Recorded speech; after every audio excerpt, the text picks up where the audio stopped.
అరిటాకులో చేప ఫ్రై ఎప్పుడైనా చేసుకొని తిన్నారా? తినింటే ఖచ్చితంగా కమెంట్ చేయండి. నేనైతే ఇక్కడ ఫస్ట్ టైం చేస్తున్నాను ఫ్రెండ్స్. ఫస్ట్ అయితే చేపని నీట్‌గా క్లీన్ చేసేసుకొని ఈ విధంగా ఘాట్లయితే పెట్టేసుకోవాలి. ఇప్పుడు ఒక ప్లేట్‌లోకి కార్న్ ఫ్లోర్, శనగపిండి, ఫిష్ ఫ్రై మసాలా, ఇంకా అట్లనే సాల్ట్, అల్లం వెల్లుల్లి పేస్టు, ఇంకా కారము, ధనియాల పొడి, ఇంకా చింతపండు పులుసు కూడా వేసేసుకొని బాగా కలిపేసుకోవాలండి.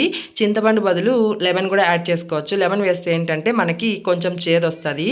సో ఇంకా అందుకే నేనైతే ఇక్కడ చింతపండు పులుసు వేసేసుకొని ఈ విధంగా కలిపేసుకోవాలి. ఇప్పుడు ఈ మసాలాని ఫిష్కి బాగా పట్టించేసుకొని అరిటాకులు అయితే పెట్టేసుకొని ప్యాక్ చేయాలండి. ఈ విధంగా ప్యాక్ చేసిన తర్వాత దీన్ని అయితే ఫ్రిడ్జ్ లో ఒక హాఫ్ అన్ అవర్ కానీ 1 అవర్ కానీ పెట్టి మ్యారినేట్ చేసుకోవాలన్నమాట. ఇప్పుడు స్టవ్ పైన ప్యాన్ పెట్టేసుకొని అందులో కొంచెం ఆయిల్ వేసేసుకొని ఆయిల్ కొంచెం హీట్ అయిన తర్వాత అరిటాకులో మ్యారినేట్ చేసుకున్న ఫిష్ ని అందులో పెట్టేసుకొని మంచిగా మంటని మీడియం ఫ్లేమ్ లో పెట్టేసుకొని రెండు వైపులా తిప్పించుకుంటూ ఈ విధంగా ఫ్రై చేసుకోవాలండి. నాకైతే 20 మినిట్స్ అయితే పట్టిందనమాట. ఇప్పుడు అట్లా అరిటాకు విప్పుకొని ఒక పీస్ అయితే తీసానండి. ఫిష్ అయితే చాలా సాఫ్ట్ గా ఉడికింది. టేస్ట్ కూడా చాలా